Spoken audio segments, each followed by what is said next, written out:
I think that we want to believe that technology is going to solve our problems, right? In Silicon Valley, you can see it really clearly where there's a desire to present technology as the solution to the problems in opposition to politics or actually like dealing with the political system, right? If you look at a company like Uber, for example, when they launched, there was a whole kind of utopian promise associated with ride hailing. They were going to reduce congestion on the roads. They were going to reduce car ownership because you'd just be able to hail a vehicle and wouldn't have to, own your own vehicle.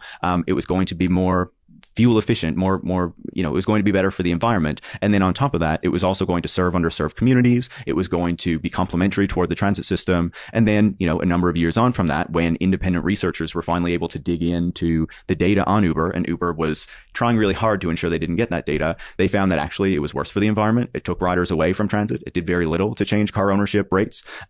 It made traffic worse, not better. And it mainly served people who were on above average incomes in cities who were rather young. Your typical tech worker was the people who were benefiting from these services. And I think you can see that time and time again with so many of these technologies that come out of Silicon Valley, because they are based on, or the idea for many of these companies comes from the challenges that tech workers face in their everyday lives that they're responding to and they're trying to find a solution toward. And then they act as though, or they use, their marketing teams to pretend as though these solutions are going to solve a whole load of problems for everyone else, when that's really not the case. But that's what's necessary to sell it to the broader public.